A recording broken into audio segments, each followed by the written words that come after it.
decision of Supreme Court. Only we have the trust on Supreme Court, no other agency. All the agencies are being totally purchased. And really it's a great loss for the country. My condolences to the family. तो आप सुन रहे थे यहाँ ममता बनर्जी साफ कह रही हैं social media और अदर पार्टीज के लोगों से ये जानकारी मिली थी कि अजीत पवार बीजेपी छोड़ने वाले थे और इसकी जांच होनी चाहिए। आपको बता दूं कि शिंदे और ममता बनर्जी के अलावा कांग्रेस, एनसीपी और आरजेडी ने भी इस विमान हादसे की जांच की मांग की है। महाराष्ट्र नवनिर्माण सेना यानी मनसे के अध्यक्ष राज ठाकरे ने भी कहा है कि राजनीति में स्पष्ट बोलने की कीमत चुकानी होती है। पता नहीं अजीत पवार को कितनी चुकानी पड़ी होगी, ये बात राज ठाकरे ने कही है।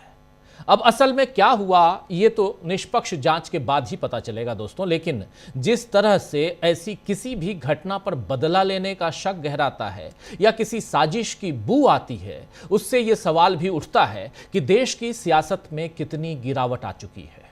बहरहाल अजीत पवार के निधन ने सबको झकझोर कर रख दिया है। राष्ट्रपति से लेकर प्रधानमंत्री समेत तमाम दलों के नेता शोक संवेदना व्यक्त कर रहे हैं। कोई उन्हें अच्छा मित्र और साथी बता रहा है तो कोई उम्दा प्रशासक। प्रियंका गांधी ने अजीत पवार के निधन पर क्या कहा है, आइए जरा सुन लीजिए।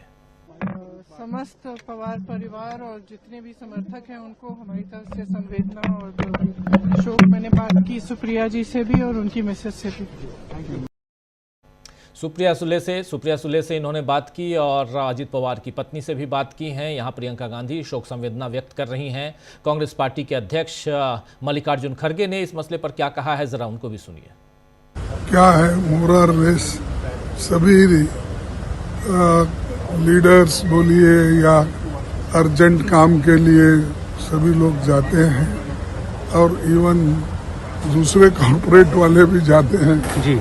लेकिन ऐसा हर जगह होना, एक तरफ तो बड़े बड़े जहाज भी, अहमदाबाद के भी बहुत बड़ा एक्सीडेंट, ये तो जो प्लेन था छोटा प्लेन, वहाँ पर ऐसा हुआ क्यों, इसकी जांच तो होना ही चाहिए। तो सुना आपने, छोटा प्लेन था, ऐसा हुआ क्यों, इसकी जांच तो होनी चाहिए। अखिलेश यादव क्या कह रहे हैं, जरा सुनिए उनको। बहुत दुखद है जो घटना हुई है, जिसमें जो खबर आ रही है, जो जानकारी मिली है, पवार परिवार के लिए बहुत दुखद घड़ी है। इस समय मैं यही प्रार्थना कर सकता हूं प्रभु से, भगवान से, कि ये जो दुख आया है इसकी सहन करने की शक्ति मिले। आज से बजट दुखद घड़ी है, कह रहे हैं यहां अखिलेश यादव। फारूक अब्दुल्ला क्या कह रहे हैं, एनसी के नेता, पूर्व मुख्यमंत्री, केंद्रीय मंत्री रह चुके फारूक अब्दुल्ला क्या कह रहे हैं, सुनिए जरा। आज जब सुबह को मैंने ये सुना,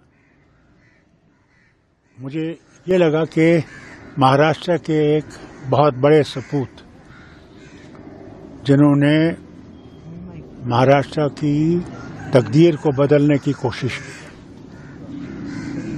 वो आज उस जहाज के एक्सीडेंट में मारे गए। उनकी कंट्रीब्यूशन जो है वो कोई भूल नहीं सकता, मगर फिर उसके सामने कोई कुछ नहीं कर सकता जिसे हम अल्लाह कहते हैं। बहुत इनको पुणे जाना था जहाँ पे इलेक्शन होने वाले थे, उसके लिए तैयारी कर रहे थे, मगर तकदीर ने साथ नहीं दिया। मैं तो सिर्फ अजीत पवार साहब के ख़ानदान के साथ ही नहीं, बल्कि शरद पवार साहब के ख़ानदान के साथ भी इस दुर्घटना की मैं अफसोस करता हूँ और अल्लाह से ही दुआ करता हूँ कि अजीत पवार साहब के आत्मा को शांति मिले और सारे ख़ानदान को हिम्मत मिले ये बर्दाश्त करने की। आज भारत का एक सपूत जो है वो इस दुनिया से चला गया। तो भारत का एक सपूत चला गया, यहां कह रहे हैं फारूक अब्दुल्ला। दोस्तों, अजीत पवार का यूं चले जाना उनके परिवार के लिए तो एक बड़ा झटका है ही, लेकिन महाराष्ट्र से लेकर केंद्र तक की सियासत पर इसका क्या असर पड़ेगा, ये कैसे समीकरण बदलेंगे, इसकी चर्चाएं अब शुरू हो चुकी हैं। एक तो बारामती से विधानसभा सीट खाली हो गई है, जिसमें अब पवार परिवार से किसको मौका मिलता है ये देखना होगा। पिछले चुनाव में तो अजीत पवार ने अपने ही भतीजे युगेंद्र पवार को हराया था, जो शरद गुट से थे। और लेकिन अब क्या भाजपा पवार परिवार में, इसके गढ़ में सेंधमारी की कोशिश करेगी, ये भी देखना होगा। इस बीच सवाल शरद पवार पर भी उठ रहे हैं कि क्या वो महायुति में शामिल एनसीपी के बाकी नेताओं को अपनी तरफ मिलाकर भाजपा को धक्का देंगे, या फिर महाविकास अघाड़ी छोड़कर खुद भी महायुति का हिस्सा बन जाएंगे। उनका उप मुख्यमंत्री पद खाली होने से क्या उनकी पत्नी राज्यसभा सांसद सुनेत्रा पवार, जो अजीत पवार की पत्नी हैं, क्या उनको ये मौका मिलेगा, या उनके बड़े बेटे पार्थ पवार को भाजपा अपनी तरफ कर इस पद पर बिठाती है, या प्रफुल्ल पटेल जैसे वरिष्ठ नेता को ये मौका मिलता है।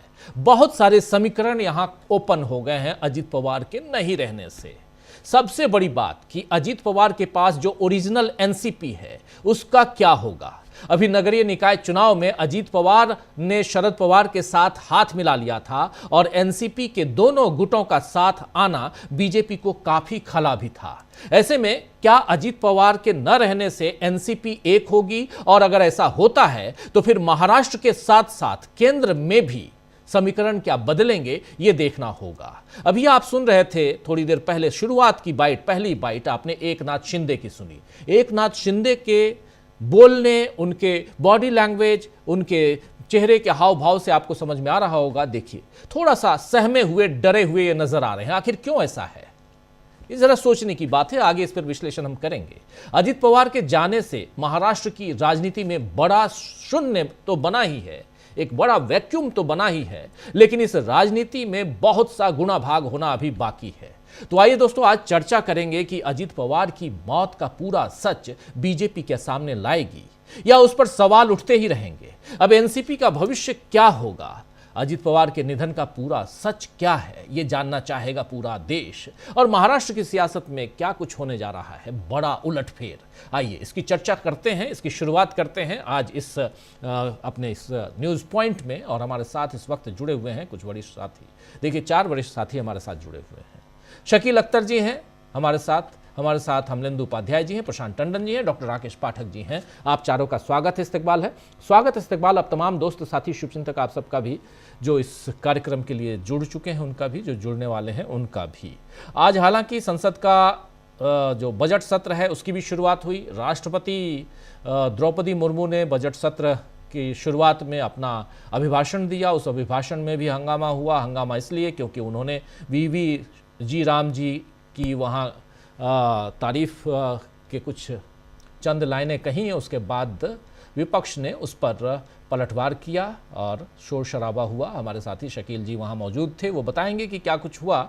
लेकिन उससे ज़्यादा महत्वपूर्ण है, आज संसद की बातें तो हम आप तक पहुँचाते रहेंगे, लेकिन ज़्यादा महत्वपूर्ण है अजीत पवार के नहीं रहने से देश की सियासत में क्या कुछ होने जा रहा है, इस पे चर्चा करें। चलिए शुरुआत करते हैं। पहले डॉक्टर साहब आपके पास आना चाहता हूँ, डॉक्टर राकेश पाठक जी आपके पास आना चाहता हूँ। कैसे देखते हैं, क्या कुछ समीकरण बनते बिगड़ते आप देख रहे हैं?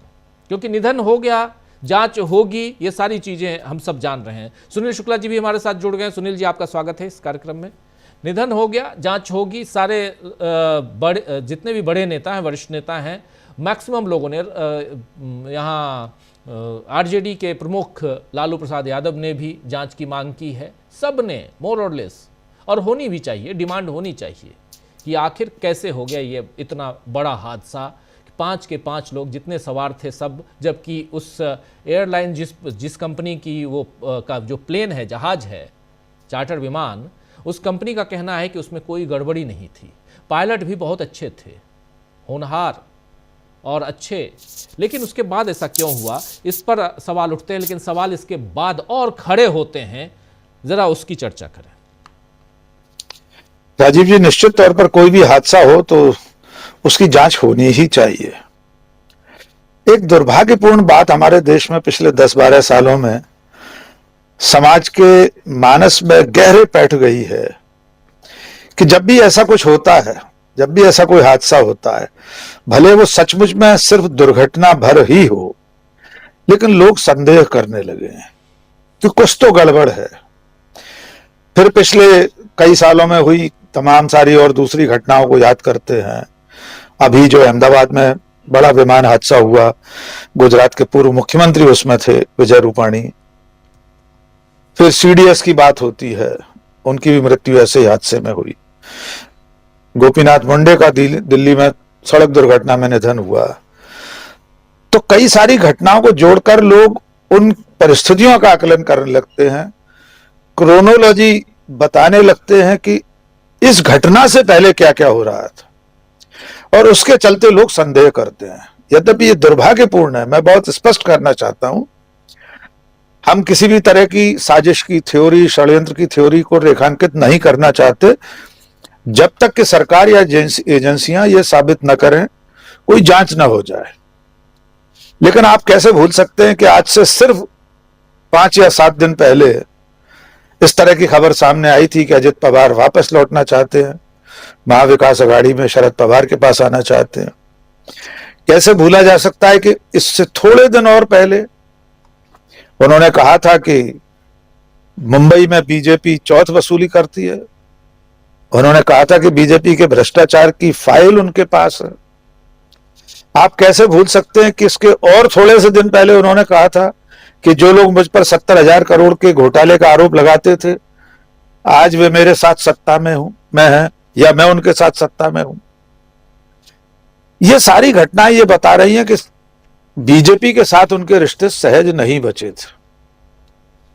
हम फिर दोहरा देते हैं कि ये सारे बयान, ये सारी खबरें, उनका एक पार्टी के साथ छोड़कर अपनी मूल पार्टी में वापस लौटना, ये राजनीतिक घटनाक्रम हो सकते हैं और इनका इस हादसे से कोई संबंध नहीं ही होगा, ऐसा मानते हैं जी।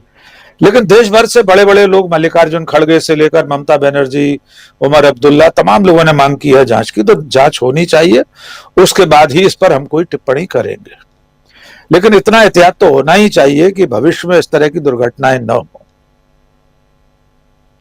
अब जहां तक सवाल उनके न रहने के बाद का है, महाराष्ट्र की राजनीति या देश की राजनीति पर उसका क्या असर होगा, तो इसका आकलन करते समय हमें ये याद रखना चाहिए कि हालिया स्थानीय निकायों के चुनाव में अजित पवार को 741 या 750 के आसपास सीटें मिली है महाराष्ट्र में, अच्छी खासी संख्या है। महाराष्ट्र विधानसभा में भी उनके पास 41 या 40 विधायक हैं। पार्टी जब टूटी थी तब चुनाव आयोग तक इसकी लड़ाई लड़ी गई। आयोग ने अजित पवार की एनसीपी को ही असली एनसीपी माना था। इस तरह के जो धड़े होते हैं, इस तरह की जो राजनीतिक पार्टियां होती हैं, जो किसी एक व्यक्ति पर, किसी एक नेता पर केंद्रित होती हैं, उस नेता के व्यक्तित्व, उसकी छवि, उसकी जमीनी पकड़ पर, ऐसी पार्टियों पर नेता के न रहने का बड़ा असर होता है। आप जयललिता की पार्टी को याद कर लीजिए। जयललिता के न रहने के बाद आज उस पार्टी की क्या दशा है। हम उस पार्टी के किसी नेता का नाम भी नहीं जानते, अगर कम से कम मुझसे पूछा जाए तो मैं नहीं याद कर पाऊंगा। तो अब ये बड़ा धर्म संकट महाराष्ट्र की राजनीति में होगा कि अजित पवार की पार्टी के जो विधायक हैं, जो नगर सेवक हैं, वे किस तरफ जाते हैं। क्या भारतीय जनता पार्टी इसे एक माकूल मौका समझकर पूरी पार्टी को हड़पने की कोशिश नहीं करेगी? क्या बचे हुए विधायक अपने नेता के जाने के बाद पार्टी के मूल संस्थापक शरद पवार की तरफ लौटेंगे? ये भविष्य के सवाल हैं, इनके उत्तर आने वाला कल देगा। लेकिन इस उथल पुथल से दिल्ली और राष्ट्रीय राजनीति पर भी कुछ न कुछ असर पड़ सकता है, क्योंकि अगर महाराष्ट्र में 41 विधायक उधर चले जाते हैं तो वहां कुछ ना कुछ हलचल मचेगी, उसका असर दिल्ली पर भी हो सकता है। लेकिन अभी इसमें थोड़ी जल्दी है, ये शोक की अवधि निकल जाए। अभी विधायकों से इस तरह के न तो सवाल कोई पूछ रहा होगा कि वे किधर जाएंगे, किसे अपना नेता मानेंगे, या इस सरकार में ही पार्टी बनी रहती है तो ये उप मुख्यमंत्री का पद बचे हुए 41 विधायकों में से किसके हिस्से में आता है, ये अभी आने वाले दिनों में देखना होगा। जी राजीव जी। जी बिल्कुल बिल्कुल, आप सही कह रहे हैं कि आने वाले समय में बहुत सारी राजनीति अभी देखना बाकी है, लेकिन ये महाराष्ट्र की सियासत में जो कुछ चल रहा है, जल्दी से आना चाहता हूं प्रशांत जी आपके पास, फिर शकील जी, सुनील जी, आप सबके पास आता हूं। प्रशांत जी, कैसे देखा जाए, हालांकि इसकी सेकंड राउंड में हम लोग जरा और बृहत रूप से विस्तार से जरा चर्चा करेंगे, देश के सियासत पर क्या कुछ असर पड़ने जा रहा है, क्या कोई बड़ा उलटफेर हम देखने वाले हैं आने वाले समय में, इस पर भी चर्चा करेंगे। लेकिन अभी जो डिमांड हो रही है, हादसा नहीं साजिश, हादसा या साजिश, ऐसी इसकी जांच होनी चाहिए। एकनाथ शिंदे ने भी कहा है, उन्होंने और कुछ नहीं कहा, लेकिन उन्होंने कहा कि जांच होनी चाहिए, आखिर ऐसा क्यों हुआ, जांच तो होनी चाहिए। आप इसको कैसे देखते हैं प्रशांत जी? देखिए, जो मीडिया में रिपोर्ट अभी तक है वो तो इशारा करती हैं कि विजिबिलिटी का इशू था या कोई ऑपरेशनल इशू था, क्योंकि उस जहाज ने जिसको कैप्टन सुमित कपूर और कैप्टन संभावी पाठक चला रहे थे, इन दोनों ने एक दो दूसरे अटेम्प्ट में लैंड करने की कोशिश की। एक अटेम्प्ट हो चुका था, एक लूप वो ले चुके थे। तो और बारामती का एयरपोर्ट कमर्शियल एयरपोर्ट नहीं है, वहाँ एटीसी की टावर नहीं है, वहाँ जो फ्लाइंग क्लब है या ट्रेनिंग सेंटर्स हैं उनके ही पायलट या इंस्ट्रक्टर्स जो है वो एटीसी काम करते हैं। तो ऐसी कोई सुविधा वहाँ नहीं थी।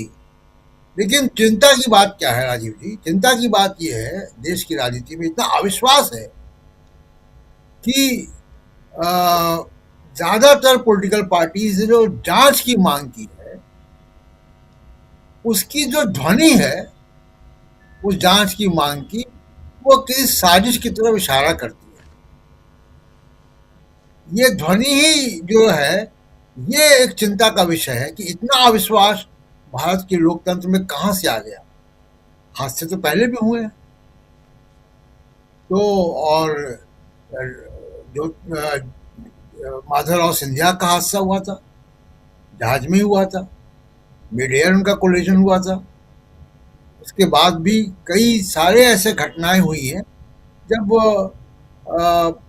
नेताओं की अपने प्राइम पे मौतें हुई हैं। प्रमोद महाजन महाराष्ट्र में बड़े नेता थे, कद्दावर नेता थे, बीजेपी के बहुत प्रभावशाली नेता थे, उनके भाई ने हत्या कर दी थी।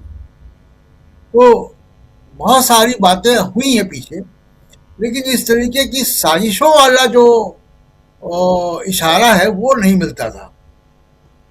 ये एक भारत की राजनीति का एक बड़ा दुखदाई चैप्टर है जो कि हो गया कि इतना अविश्वास कहां से आ गया। ममता बनर्जी ने बहुत साफ साफ कह दिया कि वो बीजेपी में जाने की बात, बीजेपी को छोड़ने की बात कर रहे थे और उससे उसको जोड़ दिया एक तरीके से। तो ये एक बहुत ही गंभीर स्थिति है भारत की राजनीति में। और जो सत्ता में लोग हैं, और खासकर मैं तो बहुत साफ साफ कहूंगा कि मोदी और अमित शाह, इनको इसको आत्मावलोकन करना चाहिए, इसका आत्मावलोकन करना चाहिए कि ये कैसी भावना आ रही है। क्या उनके आचरण में कोई कमी है, कोई उनकी बॉडी लैंग्वेज में कमी है, कि उनके एक्टिविटीज कुछ इस तरह इशारा करती हैं कि लोग इस तरीके की बातें करें। सोशल मीडिया पूरा इसी कॉन्स्पिरेसी थ्योरी से भरा पड़ा है जी। मैं उस कॉन्स्पिरेसी थ्योरीज को सच नहीं मान रहा हूँ, लेकिन मैं सिर्फ इस बात के लिए चिंतित हूँ कि जो जांच की मांग है और जो सोशल मीडिया उसकी जो ध्वनि है वो किसी साजिश की तरफ इशारा करती है। और तमाम सारे लोग ऐसे लोगों की बात कर रहे हैं जिनकी हम लोग जानते हैं कि नेचुरल डेथ हुई, बीमार होने की वजह से डेथ हुई, उनकी भी चर्चा हो रही है। तो ये बड़ा एक अफसोसनाक चैप्टर है भारत की राजनीति में, जो बहुत नया है, ये पहले कभी नहीं हुआ ऐसा। इंदिरा गांधी की मौत भी हुई है आतंकवादी घटना में, राजीव गांधी की मौत भी आतंकवादी घटना में हुई है। तो वो ऐसी घटनाओं पे जब मौत हुई है तो उन्हीं आतंकवादी संगठनों पर बात हुई है। मैंने तो जैन कमीशन की रिपोर्ट, उसमें भी जांच की मैं रिपोर्टिंग की है जी। और जैन कमीशन में भी इस तरीके की बातें होती थी, लेकिन उसका इशारा कभी इस तरफ नहीं होता था किसी राजनीतिक दल की साजिश। तो ये एक बड़ा अफसोसनाक है। दूसरी बात कि अब महाराष्ट्र की राजनीति में एक बड़ा वैक्यूम आ गया, और ये वैक्यूम कैसे भरेगा? क्या उसको सुनीता पवार भरेंगी? क्या छगन भुजबल भरेंगे? क्या प्रफुल्ल पटेल भरेंगे? अगला उप मुख्यमंत्री कौन होगा? और अगर बीजेपी के 131 और एनसीपी जो अभी भी जानी जाती है एनसीपी अजीत पवार, उनके 41 को मिला ले तो 172 का आंकड़ा है। तो और जबकि महाराष्ट्र की विधानसभा में 145 बहुमत होता है। जी, क्या इसका स्वरूप क्या बनेगा सरकार का आगे आने वाली? ये तमाम सारे सवाल हैं जो अगले कुछ दिनों में इनके जवाब मिलेंगे, या ये सवाल बड़े होते जाएंगे। लेकिन निश्चित तौर पे महाराष्ट्र की राजनीति में एक वैक्यूम है एक क्रिएट हो गया आज। जी बिल्कुल बिल्कुल। आते हैं सेकंड राउंड में, हम लोग इस पे और खुल के बात करेंगे कि आखिर इसमें क्या कुछ सियासी तौर पर किसी उलटफेर को हम देखने जाने वाले हैं क्या। जरा जल्दी से शकील जी, फिर सुनील जी आपके पास आता हूं। शकील जी, क्या आपको लगता है ये जिस ढंग से डिमांड तमाम वरिष्ठ नेताओं ने जांच की, ये और एक शक की सुई जो है वो अभी तक उभर के नहीं आती थी, लेकिन इस बार जिस ढंग से इस घटना के बाद जिस ढंग से कहा जा रहा है कि हादसे की जांच होनी चाहिए, जांच तो होती है, कोई भी प्लेन क्रैश होता है या ऐसी दुर्घटना होती है, लेकिन इस बार जिस ढंग से बताया जा रहा है इसका मतलब है कि कहीं ना कहीं जो प्रशांत जी कह रहे हैं, उनसे पहले डॉक्टर साहब ने कहा, डॉक्टर राकेश पाठक जी ने, कि यहाँ आखिर ऐसी स्थिति क्यों उत्पन्न हो गई इस देश में कि एक प्लेन क्रैश होता है और उसको हम शक के हिसाब से देखने लगते हैं, एक साजिश की बू क्यों आने लगती है? शकील जी। आज संसद में जब राष्ट्रपति का अभिभाषण हो गया खत्म, उसके बाद यही चर्चा थी। जैसे ही संसद में यह खबर पहुंची तो वहां जबरदस्त शोक का माहौल तो था ही, मगर उससे ज्यादा जो थी वो एक ऐसी स्तब्धता छा गई कि कोई कुछ बोल नहीं पा रहा था। हर नेता जैसे किसे कहते हिल गया। अचानक किसी को कोई इस तरह की आशंका नहीं थी। पहले एक्सीडेंट की खबर आई कि विमान लैंड होते हुए दुर्घटनाग्रस्त हो गया है, नाम आया, और थोड़ी देर में फ्लैश आ गया कि अजीत पवार उप मुख्यमंत्री महाराष्ट्र के नहीं रहे। बहुत ही दुखद, और संसद के अंदर सारे नेता इस पे चर्चा कर रहे थे, तमाम तरह की बातें हो रही थी। ममता बनर्जी का जब बाद में बयान आया, बहुत महत्वपूर्ण बयान आया, उसके बाद लोग खुल के कहने लगे, लेकिन आपस में तो ये बात पहले से ही कही जा रही थी। कोई इस तरह का बयान देने को तैयार नहीं था, शक करने को तैयार नहीं था, जांच की मांग करने को तैयार नहीं था। मगर गोपीनाथ मुंडे का सवाल आ रहा था कि गोपीनाथ मुंडे की जो दुर्घटना हुई थी उसमें भी लोगों को शक था। जज लोया हो रही थी, प्रवीण तोगड़िया की भी बात हो रही थी कि प्रवीण तोगड़िया ने कहा था कि मुझे खतरा है। सुब्रमण्यम स्वामी का भी सवाल आ रहा था कि वो डर गए। और ये वाकई सही बात है कि लोकतंत्र के लिए अच्छी बात नहीं है। इस तरह किसी भी चीज का एक सीक्वेंस सामने आ जाना, लोग उस पर चर्चा करें, लोगों के अंदर डर का बैठ जाना, लोग कहें कि कुछ भी हो सकता है। राज ठाकरे ने कहा है, ममता बनर्जी के बाद राज ठाकरे का बयान भी बहुत महत्वपूर्ण है। उन्होंने कहा कि अजीत पवार को, अजीत दादा को सच बोलने की बहुत बड़ी कीमत चुकाना पड़ी। जो उन्होंने सच बोले थे कि मेरे पास फाइल है बीजेपी के घपलों की, घोटालों की, राज ठाकरे ने बोला कि बहुत बड़ी कीमत चुकाना पड़ी। तो जांच होना चाहिए इसकी। और ममता बनर्जी ने बड़ा स्पेसिफिकली कहा है कि सुप्रीम कोर्ट की निगरानी में होना चाहिए, सुप्रीम कोर्ट के जज की अध्यक्षता में होना चाहिए, ताकि सच छुप नहीं सके। देखिए, बहुत सारे इससे पहले इस तरह की घटनाएं हुई हैं। YSR की हुई थी, जी। लोग उसी तरह हिल गए थे। माधवराव सिंधिया की हुई थी। लेकिन ये शक की बात या साजिश की बात अभी हम लोग कर रहे हैं शाम को 7 बजे के बाद, लेकिन गोदी मीडिया में ये बात हो रही थी। जो गोदी मीडिया हमेशा बचाव की मुद्रा में रहता है, एक स्क्रिप्टेड कॉपी देता है, वो भी इस तरह की बातें कर रहा था। मतलब कि वो भी इस बात को छुपा नहीं पा रहा, दबा नहीं पा रहा कि कहीं ना कहीं कुछ हो सकता है। कोई ये नहीं कह रहा कि हुआ है, लेकिन सबको ये लग रहा है कि ये कैसे हो गया। अजीत पवार महाराष्ट्र के बहुत बड़े और रसूख वाले आदमियों में से थे। अमित शाह ने कहा था चक्की पीसिंग, कितना पैसा है उनके पास, और उसकी कोई महाराष्ट्र में हिसाब नहीं था। शरद पवार के बारे में भी कहा जाता है, लेकिन शरद पवार से कई गुना ज्यादा अजीत पवार के पास बताया जाता है जी। और अजीत पवार बड़े कैलकुलेटेड आदमी थे। तो वो जहाज की कंपनी या प्लेन गलत नहीं चुन सकते।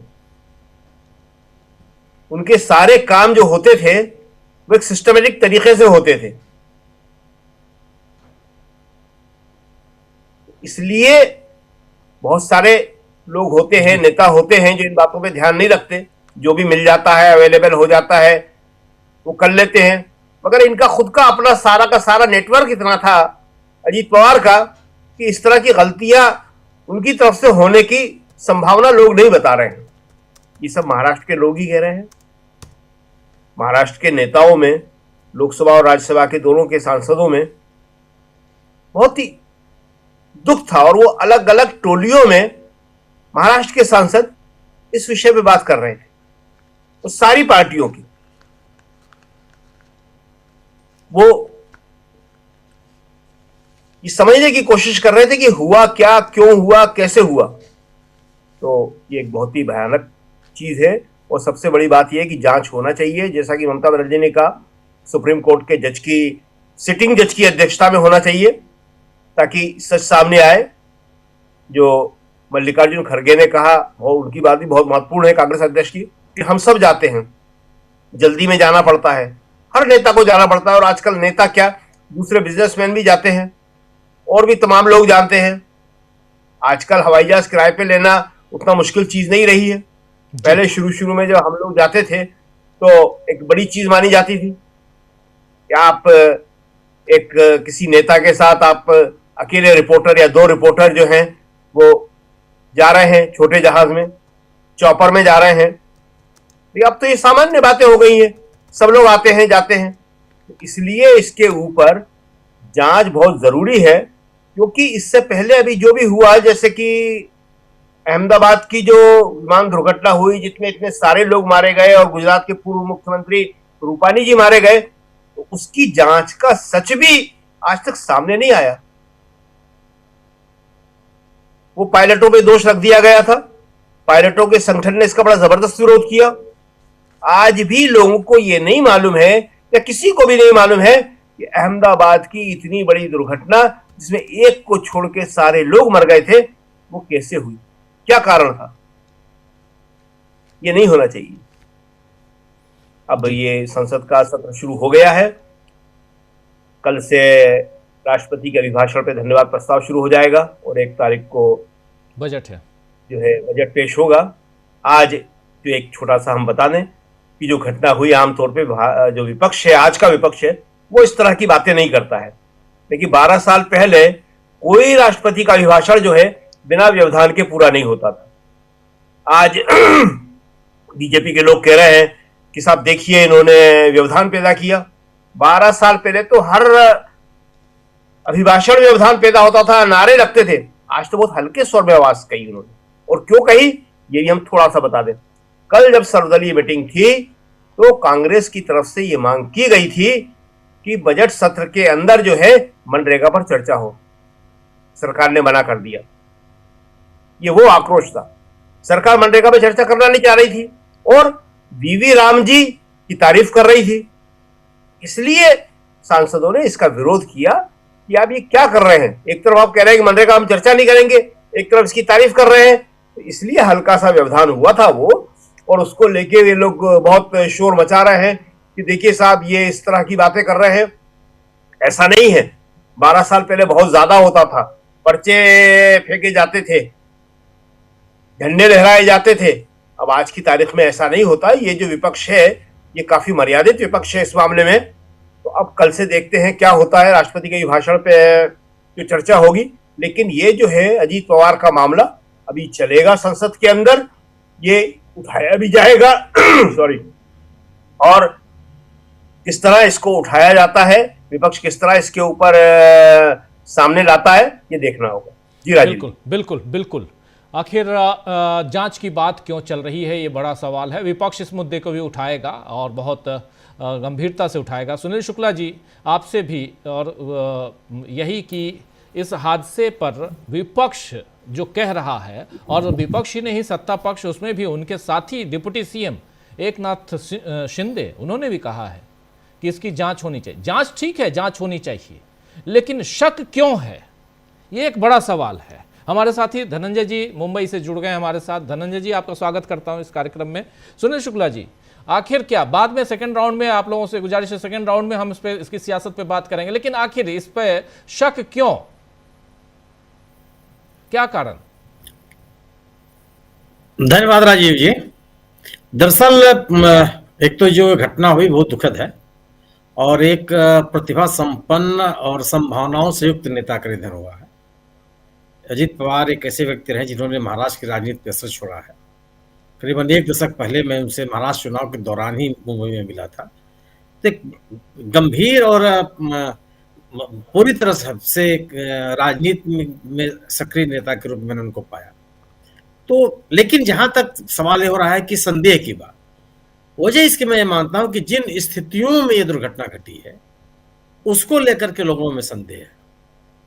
पंचायत चुनाव के, नगर निकायों के चुनाव के दौरान अजीत पवार के द्वारा भारतीय जनता पार्टी के खिलाफ सीधा हमला, भारतीय जनता पार्टी के नेताओं का नाम ले लेकर के उनके खिलाफ भ्रष्टाचार के आरोपों का लगाना, यह कहना कि इन लोगों के खिलाफ भ्रष्टाचार के मामले, उनकी फाइलें मेरे पास है जो कभी भी सार्वजनिक हो सकती हैं, और यह कि वह महायुति से अलग हो सकते हैं। ऐसे में यह दुर्घटना लोगों के मन में संदेह पैदा करती है। दूसरा कारण यह है कि इस तरह की जितनी दुर्घटनाएं हुई हाल के वर्षों में, उस किसी भी घटना के कारणों की बहुत साफगोई तरीके से सामने नहीं रखा गया।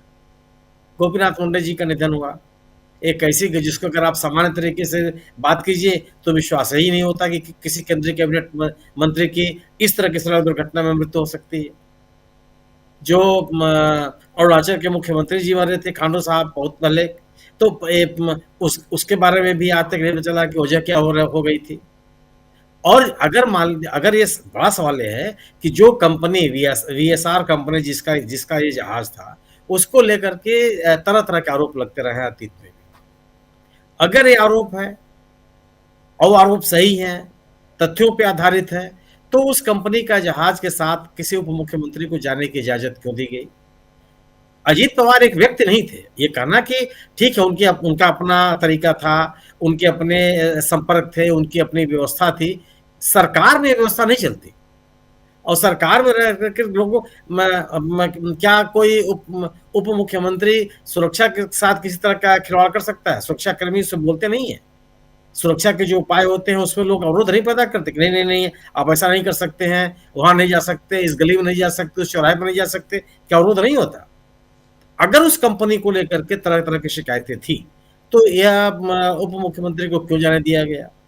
और अगर वहां पे विजिबिलिटी की क्राइसिस थी तब वहां पे विमान को उतरने की अनुमति क्यों दी गई? जो सुरक्षा के मानक होने चाहिए उसमें DGCA की भूमिका कितनी गंभीर थी? ये तमाम सवाल पैदा होते हैं लोगों के मन में। और जो घटनाएं हुई, जैसे अभी अहमदाबाद के विमान दुर्घटना की बात की गई, आज तक आपको नहीं पता है कि दुर्घटना क्यों हुई। कुछ लोगों ने कंपनी के ऊपर इसकी जिम्मेदारी डालने की कोशिश की, कंपनी का अपना रिएक्शन आ गया। कुछ लोगों ने पायलट के ऊपर जिम्मेदारी डालने की, पायलट की एसोसिएशन, और जो सबरवाल साहब थे पायलट, उनके पिताजी खड़े हो गए, फिर सब लोग विड्रा कर लिए, नहीं नहीं नहीं, केवल पायलट को जिम्मेदार नहीं ठहराया जा सकता। तो आखिर दुर्घटना हुई क्यों? और अगर दुर्घटनाओं के कारणों को आप सामने नहीं रखेंगे और इस तरह से दुर्घटनाएं हो जाएंगी तो लोगों के मन में तो सवाल पैदा ही होगा। मैं किसी साजिश की बात नहीं कर, मेरे मन में कोई संदेह नहीं, लेकिन महाराष्ट्र के बड़े समाज में, बड़े वर्ग में इस बात को लेकर के संदेह है। बारामती में अगर आज आप बात कीजिए तो आपको कई लोग मिलेंगे जो इसको साजिश का अंग मानते हैं, वहां भी इसको लोग स्वीकार करने के लिए तैयार नहीं। लेकिन शरद पवार साहब कहते हैं कि मामूली दुर्घटना है, इसमें कोई साजिश नहीं है। बड़े नेता हैं, एनसीपी के प्रमुख हैं, अजित पवार जी के पारिवारिक प्रमुख भी हैं, उन्होंने कहा है कोई साजिश नहीं है। एकनाथ शिंदे कह रहे हैं कि साजिश है, इसकी जांच होनी चाहिए। जांच तो होनी ही चाहिए, किन स्थितियों में एक दुर्घटना घटी, कौन लोग इसके लिए जिम्मेदार हैं, सुरक्षा के मानकों का अगर लापरवाही हुई तो क्यों की गई, और अगर ऐसा हो तो उसके लिए कौन से जिम्मेदार है, कौन लोग जिम्मेदार है। जांच के बगैर तो यह संशय और गंभीर होता चला जाएगा। क्यों कि अजीत पवार के इस निधन के बाद महाराष्ट्र की राजनीति पे असर पड़ेगा। सत्ता महायुति बनी रहेगी नहीं बनी रहेगी, इसमें सवाल पैदा होंगे। एनसीपी की ताकत घटेगी बढ़ेगी, कहां जाएगी, इस पर सवाल पैदा होंगे। तो पूरा का पूरा जो राजनीतिक माहौल है महाराष्ट्र का, अजीत दादा पवार के इस निधन से प्रभावित हुए बगैर नहीं रह सकता। और जब सत्ता के ऊपर असर पड़ रहा हो तो यह दुर्घटना सामान्य दुर्घटना लोग मान लेंगे, इसमें संदेह है। लोगों के मन में उपज रहे जो संदेह की स्थितियां हैं, जो सवाल हैं, उनको उन संदेहों को दूर करने की आवश्यकता है।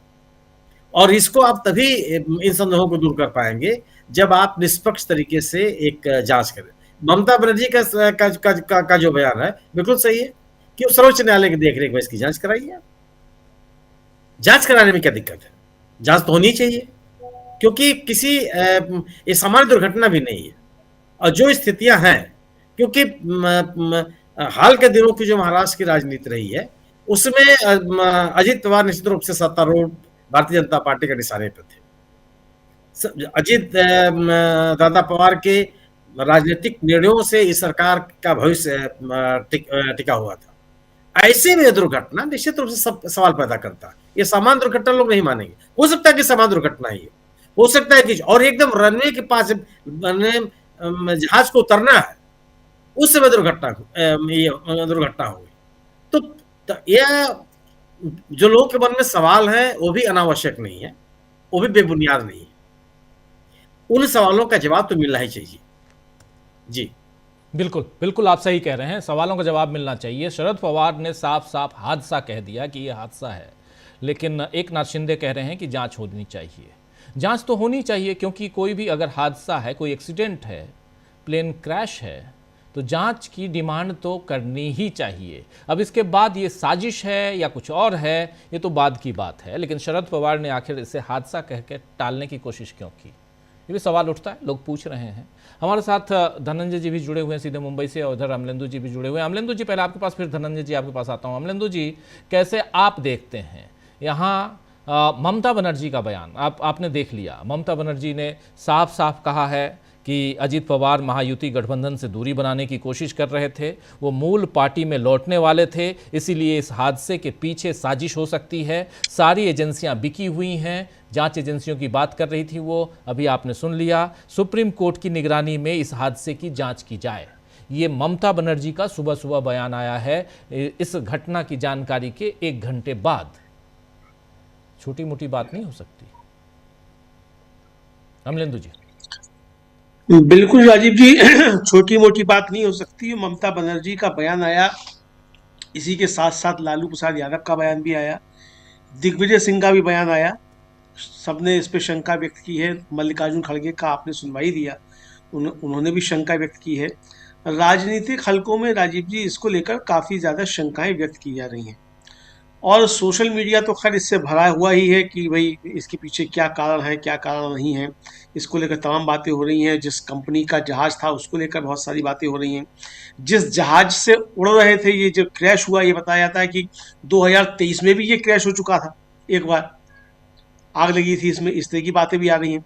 तो ऐसा जहाज इतने वीआईपी के लिए क्यों दिया गया, इसको लेकर सवाल राजीव जी उठ रहे हैं।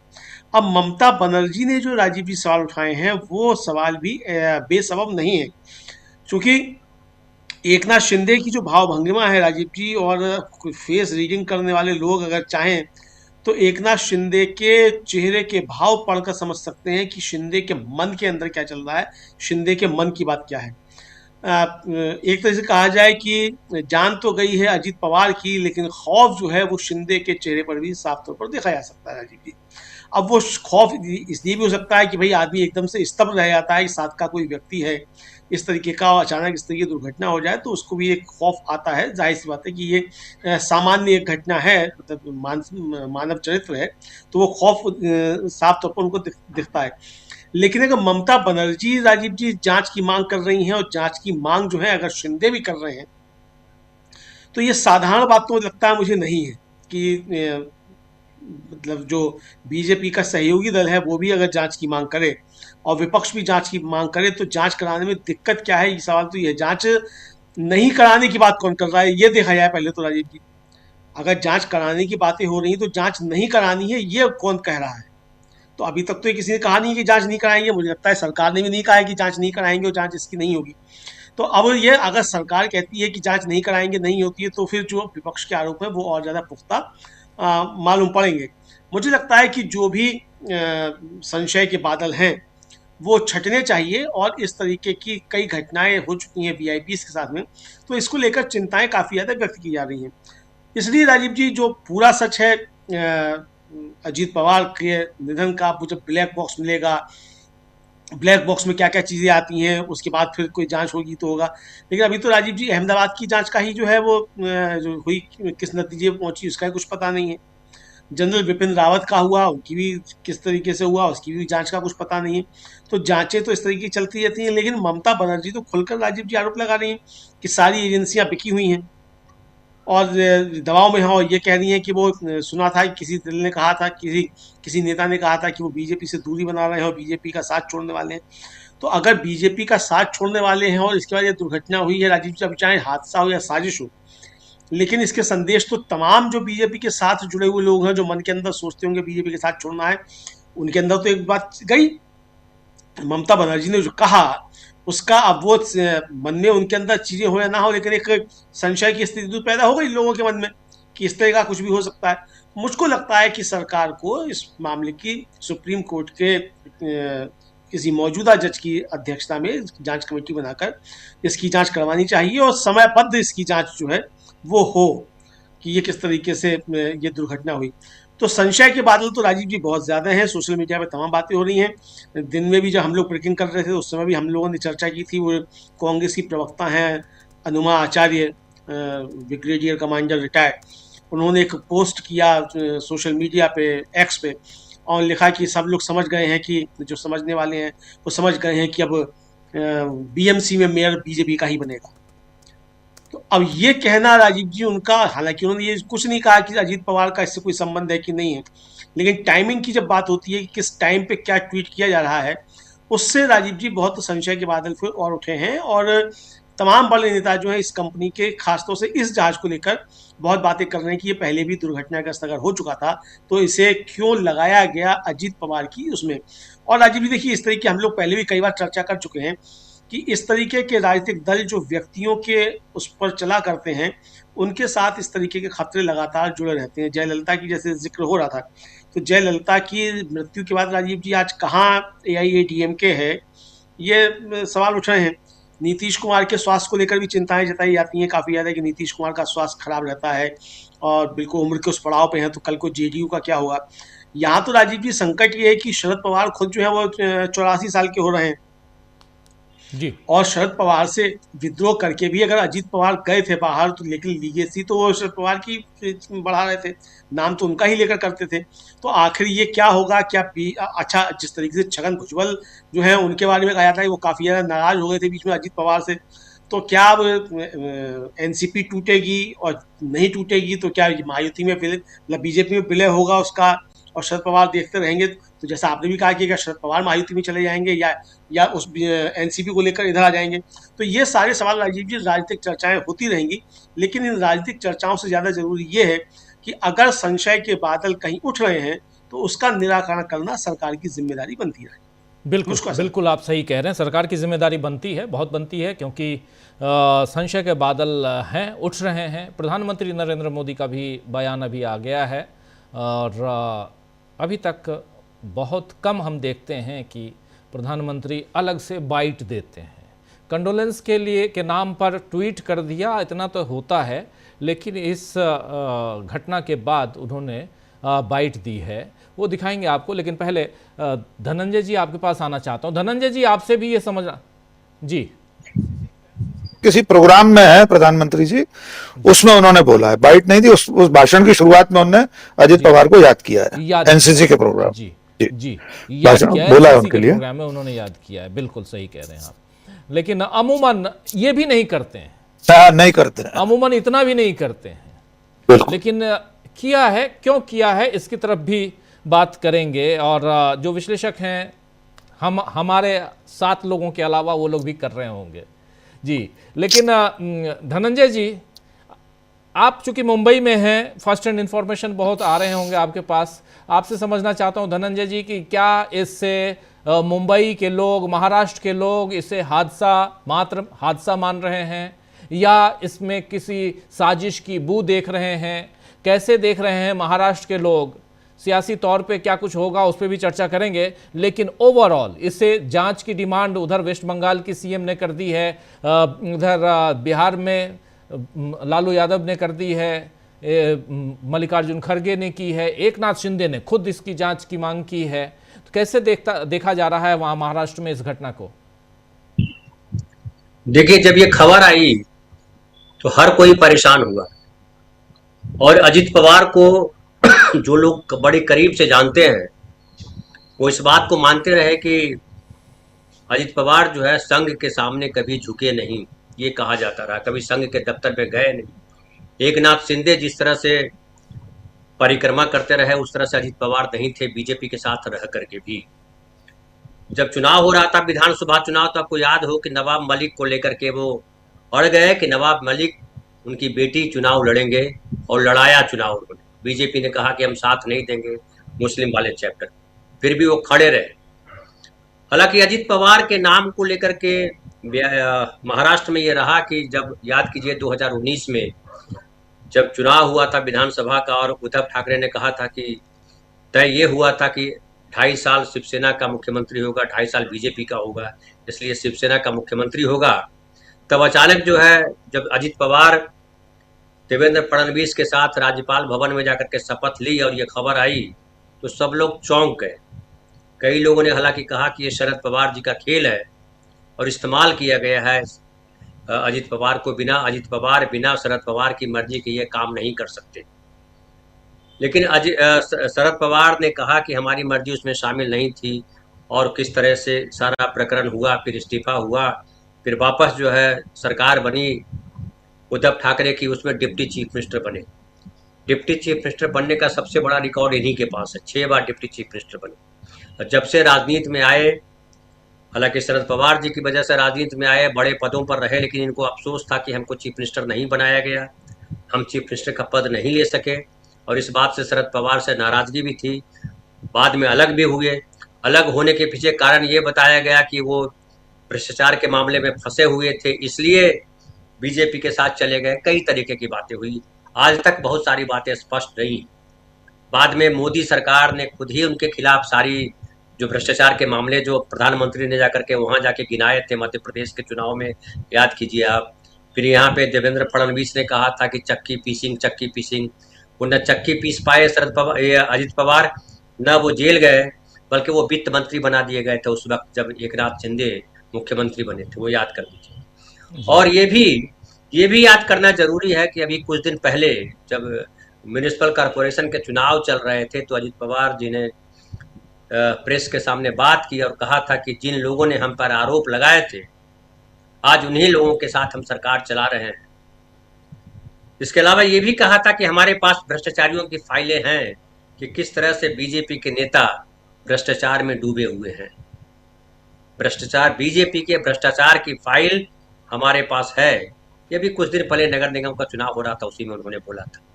इस बात को लेकर के भी लोगों के संदेह, देखिए राजनीतिक पार्टियों को लेकर के तो बड़ा, कोई भी आदमी अगर किसी नेता के बात कर लीजिए तो ज्यादातर नेताओं के बारे में आम आदमी के मन में छवि जो है वो खराब है, और नेताओं के बारे में कहा जाता है कि मौका परस्त होते हैं, भ्रष्ट होते हैं, वो अपने कहाँ कैसे कुर्सी पकड़ ले इसी के बारे में सोचते हैं।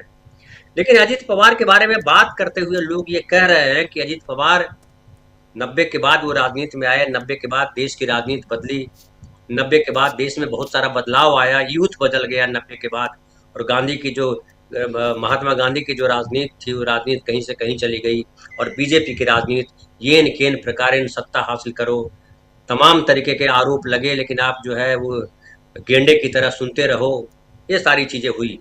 लेकिन उसके बावजूद अजीत पवार ने एक बचा करके रखा, और ये रहा लगा हर समय उन्होंने विरोध किया। जब सांप्रदायिक राजनीति बीजेपी ने की तो सत्ता में रह के, सरकार में रह करके, बीजेपी के साथ रह करके भी उन्होंने विरोध किया, और जो धर्मनिरपेक्ष राजनीति की बात करते रहते हैं जो लोग, उनके साथ वो खड़े हुए।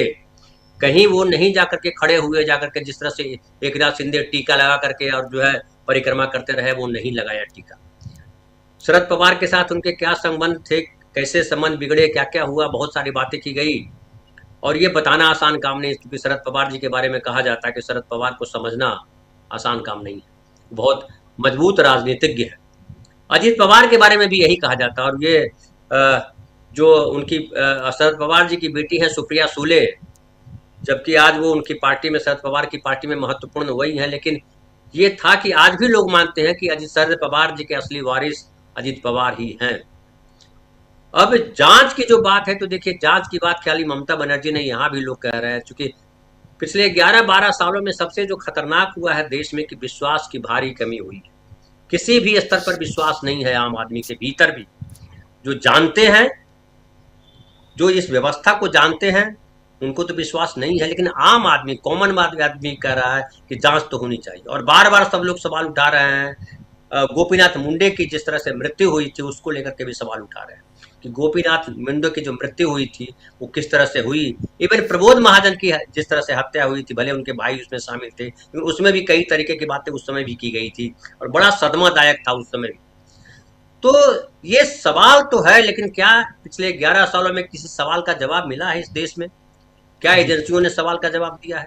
क्या सरकार ने सवाल का जवाब दिया है? क्या न्यायिक व्यवस्था ने सवाल का जवाब दिया है? इस देश में सवाल का जवाब खत्म हो गया है। सवाल के बदले सवाल, जिसे कोर्ट के बारे में एक फिल्म में आया था कि तारीख के बाद तारीख, तारीख के बाद तारीख, नहीं मिलता है तो इंसाफ, वैसे ही हो गया है कि सवाल के बाद सवाल, सवाल दर सवाल, जवाब नहीं है। और अगर जवाब है भी तो जवाब सही है या गलत है, ये बड़ा मुश्किल हो गया है राजीव भाई तय करना।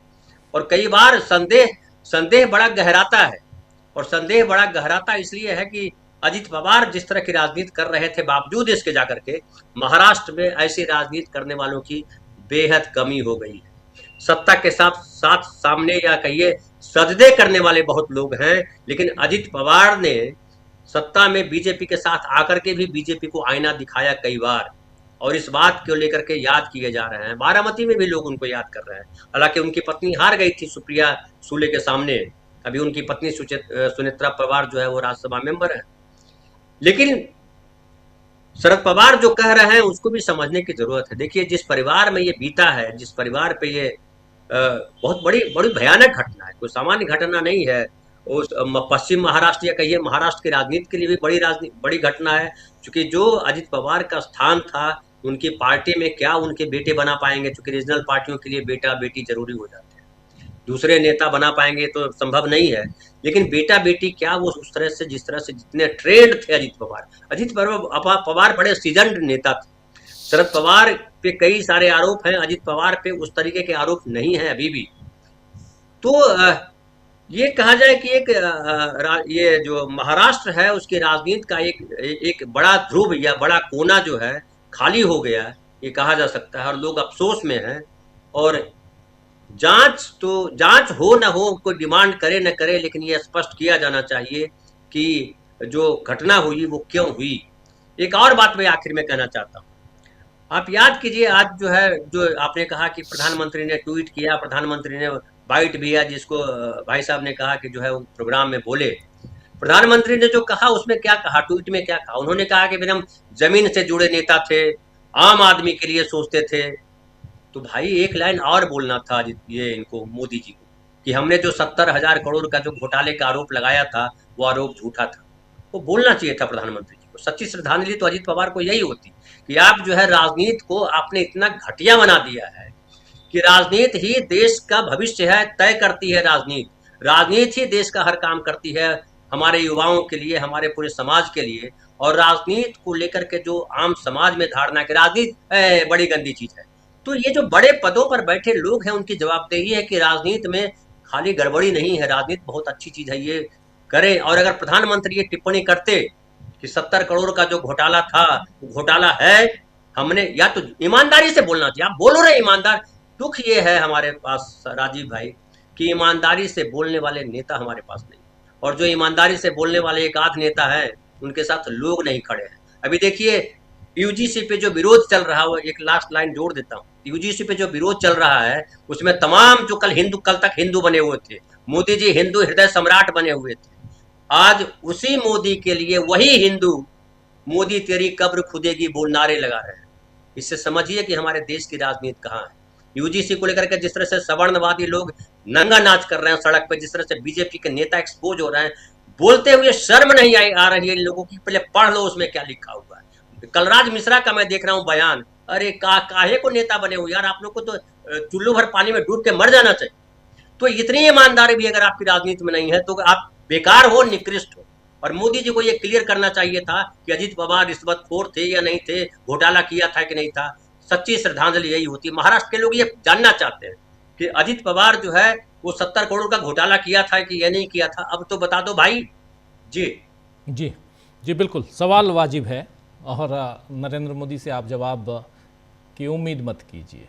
लेकिन आना चाहता हूं डॉक्टर साहब आपके पास, और अब ज़रा सियासत की बात हम करें। क्या आपको लगता है कि यहाँ से जो वैक्यूम है अजीत पवार के जाने के बाद, वो एनसीपी दोनों एकजुट, एनसीपी के जितने नेता हैं और खासकर मराठी राजनीति को करने वाले नेताओं में ये दोनों जाने जाते हैं, और अब मराठा किधर जाते हुए नजर आएंगे, और जो पूरी सियासत है, चाहे वो मनसे की सियासत हो, चाहे वो शिवसेना, दोनों गुट की सियासत हो, महाराष्ट्र में मराठी अस्मिता के इर्द गिर्द है। मैं सिर्फ मराठा की बात नहीं कर रहा हूँ, मराठी अस्मिता की बात कर रहा हूँ, उसके इर्द गिर्द है।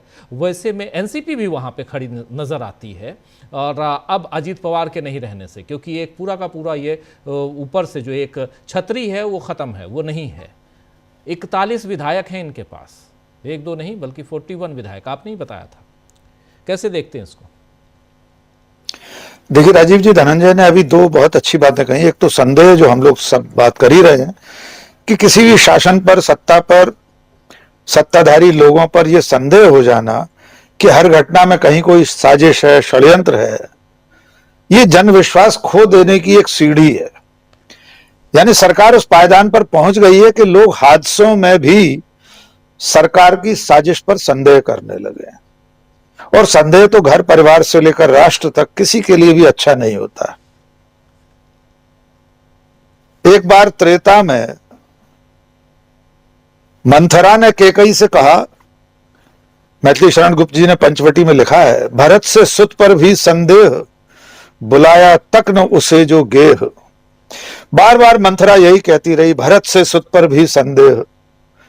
जब उसने अनेक बार कहा तो राजमाता को लगने लगा कि सचमुच हमारे बेटे पर संदेह कर रहे हैं महाराज दशरथ, इसलिए उसे नहीं बुलाया गया। और उसके बाद जो कुछ हुआ वो इतिहास में दर्ज है, राम को वनवास हो गया। ऐसे ही वर्तमान समाज में अगर ये सत्ता संदेह के कारण पैदा करती रहेगी, उसके क्रियाकलाप, उसकी गतिविधियां, इस तरह की घटनाओं की श्रृंखला अगर बनी रहेगी, बार बार ऐसे हादसे होते रहेंगे, तो ये संदेह सरकार के लिए भी अच्छा नहीं है। सरकार को अपने स्तर पर कुछ करना चाहिए। दूसरी बात धनंजय ने कही कि प्रधानमंत्री को आज संदेश देने में यह कहना चाहिए था कि अजित पवार 70,000 करोड़ या 72,000 करोड़ के घोटाले के दोषी नहीं थे। धनंजय, मैं आपको याद दिला दूं, हमारे दर्शकों को भी याद दिला दें कि सरकार की तरफ से तो क्लीन चिट मिल गई है। नरेंद्र मोदी की सरकार के आयकर विभाग ने 1000 करोड़ की संपत्तियां अटैच की थी अजित पवार की। 1000 करोड़ की संपत्तियां। इनकम टैक्स ट्रिब्यूनल ने, धनंजय जी, कुछ समय पहले, कुछ महीने पहले सारे आरोपों से अजित पवार को मुक्त कर दिया है। उनकी सारी संपत्तियां रिलीज कर दी गई हैं। जिन्हें बेनामी संपत्तियां माना गया था, जिनकी रजिस्ट्रियां उनके लॉकर्स में मिली थी, बैंकों के लॉकर तोड़कर रजिस्ट्रियां निकाली गई थी, न जाने कितने जमीनों के सौदे थे, कितनी चलाचल संपत्तियां थी, वो सब कुल मिलाकर 1000 करोड़ की थी। इनकम टैक्स न्यायाधिकरण ने, आईटी ट्रिब्यूनल ने बेदाग मानकर अजित पवार को 1000 करोड़ की संपत्तियां वापस कर दी हैं उन्हें। तो ये अजित पवार को जो क्लीन चिट थी, नरेंद्र मोदी की तरफ से ही दी हुई थी। इसीलिए अजित पवार अभी चंद दिनों पहले ये कह सके थे कि जो लोग मुझे हजारों करोड़ का या 72-70 करोड़ का आरोपी बताया करते थे, आज वे मेरे साथ सत्ता में हैं या मैं उनके साथ सत्ता में हूं। अब उनके जाने से जो शून्य पैदा हो रहा है महाराष्ट्र की राजनीति में, उनकी पार्टी का भविष्य, उनके विधायकों का, उनके नगर सेवकों का, पार्षदों का, ये थोड़ा शोक के दिन निकल जाएं, उसके बाद स्पष्ट होगा। अभी मैं सोशल मीडिया पर देख रहा था, कहीं कोई लिख रहा था कि लोग अब से इस बात की चर्चा करने लगे कि उनके विधायक कहां जाएंगे, और बड़ी बुरी बात है। राजीव जी, हम लोग तो बहुत बाद में कर रहे हैं। वो जो चाल चेहरा चरित्र वाली पार्टी है ना, उसकी कोर ग्रुप की बैठक हो चुकी होगी इतने घंटों में कि अब कैसे अजित पवार की एनसीपी को ग्रास बनाना है, उसे कैसे निगल लेना है, इसको लेकर योजना तैयार हो गई होगी, व्यू रचना बन चुकी होगी। हम तो पत्रकार हैं, हमारा तो फर्ज है राजनीतिक विश्लेषण करना, भविष्य की संभावना